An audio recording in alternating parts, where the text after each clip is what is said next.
इस वक्त हमारे साथ मौजूद है करण सिंह रानौलिया जी, जो पहले भी जो है पूर्व मिट्टी कला बोर्ड के जो है चेयरमैन भी रह चुके हैं और आदमपुर 2014 के अंदर आदमपुर से जो है चुनाव भी लड़ चुके हैं। तो आज इनसे हम जानना चाहेंगे आदमपुर के जो समस्याएं हैं उनको लेकर के इनसे जानना चाहेंगे किस प्रकार की जो आज भी आदमपुर के जो समस्या है। सर, आदमपुर के अंदर जो समस्याएं है, एक तो सबसे पानी की निकासी की सबसे बड़ी भारी समस्या है और वो समस्या अभी तक जो कि तो बनी हुई है, इसको लेकर आप क्या कहेंगे?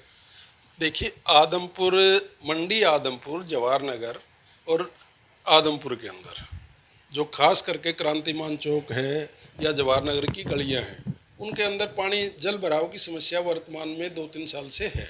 और इसके लिए मैंने सन 2017 में, उस टाइम यहाँ पब्लिक हेल्थ के एससी होते थे मिस्टर दैया, उनसे इस डिमांड के मार्फत पूरा डिजिटल सर्वे गुरुग्राम की एक पार्टी से करवाया था हमने, पब्लिक हेल्थ ने करवाया था, जिसमें 29 करोड़ का वाट ये सीवरेज का और 11 करोड़ का वाटर सप्लाई का टोटली एस्टीमेट बना था।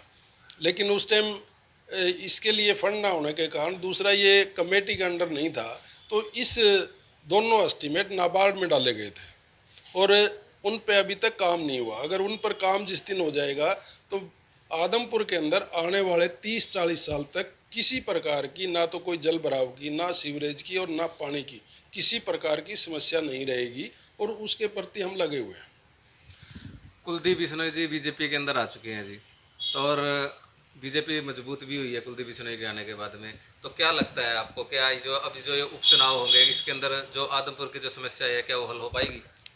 देखिए, भारतीय जनता पार्टी का प्रथम उद्देश्य कि जिस जिस प्रकार से आप लोगों ने सुना कि सन 2014 में माननीय मुख्यमंत्री जी ने शपथ ली, तो शपथ के बाद उन्होंने एक स्पष्ट सी बात कही थी। जब आप जैसे पत्रकारों ने उनसे पूछा कि आपका हरियाणा के प्रति क्या विजन रहेगा, तो उन्होंने एक लाइन में ख़त्म किया कि हरियाणा एक, हरियाणवी एक। उस बात को लेकर के मैं पूरे प्रदेश के अंदर समान रूप से विकास करूंगा। और वो कहा ही नहीं, आप अगर पिछले 7-8 सालों में देखेंगे कि हमारा वहाँ से विधायक है या नहीं है, लेकिन उस विधानसभा क्षेत्र की जो भी समस्याएं हैं वो माननीय मुख्यमंत्री जी उनको पूरा करते हैं और किसी प्रकार का भेदभाव किसी विधानसभा में नहीं है। तो विकास की तो गंगा हर विधानसभा में बह रही है, इसमें तो कोई दो राय नहीं है। चाहे वो आदमपुर की बात करें, चाहे किसी अन्य क्षेत्र की बात करें, आदमपुर में बहुत सारे विकास हुए हैं। मैंने जिस प्रकार से बता किया, आदमपुर के लोगों की दारनिया से जो बोडिया बिश्नोई से दारनिया रोड, जो कि फतेहाबाद, अगर वो रोड बन जाता था तो डिस्टेंस बहुत कम हो जाता था, उसको हमने पूरा किया।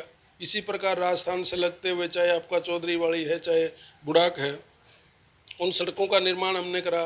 इसी प्रकार बीच की लिंक की काफ़ी सड़कें थी जो कि लोग ग्रामीण को बाहर से घूम के आना पड़ता था, डिस्टेंस काफ़ी पड़ता था, तो वो सड़कें भी सारी हमने बनवाई। 22 सड़कों का निर्माण। इसी प्रकार अगर हम बात करें, चाहे वो न्योली कलां से, जब किसी को न्योली खुर्द जाना होता था तो वो पहले न्योली कलां जाता था, फिर घूम के आता था, 2-2 फाटक पार करते थे। लेकिन वहाँ रेलवे लाइन के साथ साथ भी हमने सड़कों का निर्माण कराया ताकि किसी फाटक की तरफ जाने की हमें ज़रूरत ही ना पड़े।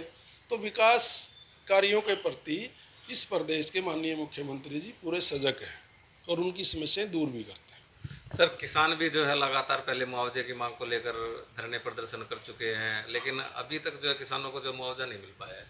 उसके लिए देखो, माननीय मुख्यमंत्री जी ने आश्वस्त किया है कि कई बार कोई टेक्निकल मिस्टेक हो जाती है तो उसको दूर करके जो मुआवजा पेंडिंग है वो सरकार देगी। वो ठीक है कि किसी को तकलीफ़ है तो वो अपनी बात रखने का माध्यम है। प्रजातंत्र में धरना, प्रदर्शन, जुलूस अपनी बात को प्रशासन या सरकार तक पहुंचाने का एक माध्यम है। तो किसान भाइयों ने वो किया है और सरकार ने उसको एक्सेप्ट किया है।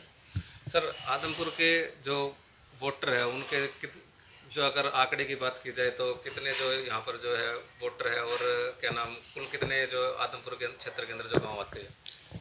आदमपुर विधानसभा, अगर मैं एक तरफ से कहूँ कि टोटली ग्रामीण विधानसभा क्षेत्र है, 53 पंचायतें हैं। और अगर इससे भी हट करके मैं बात करूं तो हरियाणा का ये दूसरा ऐसा विधानसभा क्षेत्र है जिसमें लोग ढाणियों में रहते हैं, यानी कि अपने खेत के अंदर ही मकान बना करके रहते हैं। तो ये एक बहुत लंबा चौड़ा ग्रामीण क्षेत्र का एरिया है और आबादी तो काफ़ी लंबी चौड़ी है। लेकिन अगर वोटर की बात करूं मैं तो तकरीबन 1,70,000 के करीब इसमें वोटर हैं। और अभी आदमपुर को, मंडी आदमपुर को जो नगर पालिका का दर्जा दिया गया था, उसमें 3 गांव शामिल किए गए थे, आदमपुर गांव, मंडी आदमपुर और जवाहर नगर। लेकिन आदमपुर गांव के लोगों ने पीछे जब विरोध किया, प्रजातंत्र में जनता की बात को मानना सरकार का काम है और माननीय मुख्यमंत्री जी ने उस बात को माना और आदमपुर गांव को इस नगर पालिका से हटा दिया गया है। अब इसी प्रकार से आवाज़ एक उभर के आ रही है कि चाहे मंडी आदमपुर और जवाहर नगर को हमें भी पंचायत में ही रखा जाए, ना कि ये नगर पालिका लागू करें। तो उसके लिए सरकार देखो अभी क्या करेगी। सर, कुलदीप बिश्नोई के आने के बाद जो है एक आपकी जो भी टिकट जो कटती नजर आ रही है, कि आप भी दावेदारी रखेंगे चुनाव की लड़ने की? देखिए, भारतीय जनता पार्टी विश्व की सबसे बड़ी पार्टी है और कार्यकर्ताओं की अहमियत इस पार्टी के अंदर है। लेकिन मेरा दावा मजबूत है क्योंकि मैंने आदमपुर हल्का के हर गांव में, हर गली में, हर जगह और लोगों के संपर्क में रहा और लोग मुझे मन से चाहते हैं। तो टिकट की दावेदारी तो मेरी रहेगी, बाकी जो संगठन आदेश देगा उसकी हम पालना करेंगे। अगर टिकट ना मिले तो क्या निर्दलीय भी चुनाव लड़ सकते हैं? नहीं, ऐसा कोई विचार नहीं है। मैं पार्टी के साथ हूँ और संगठन जैसा भी आदेश करेगा उसको मैं मानूंगा। तो ये थे हमारे साथ करण सिंह रानौलिया जी। इनका साफ तौर से यही कहना है कि आदमपुर क्षेत्र के अंदर जो है विकास कार्य के पूरे जोरों पर है और आने वाले समय भी जो भाजपा सरकार द्वारा जो विकास कार्य और भी तेजी से करवाए जाएंगे। पंजाब केसरी टीवी के लिए हिसार से विनोद सैनी। हमसे जुड़े रहने के लिए हमारे YouTube चैनल को सब्सक्राइब करें और नई वीडियो की नोटिफिकेशन के लिए बेल आइकॉन को दबाएं। अगर आप ये वीडियो Facebook पर देख रहे हैं तो लाइक जरूर करें और ज्यादा से ज्यादा शेयर करें। धन्यवाद।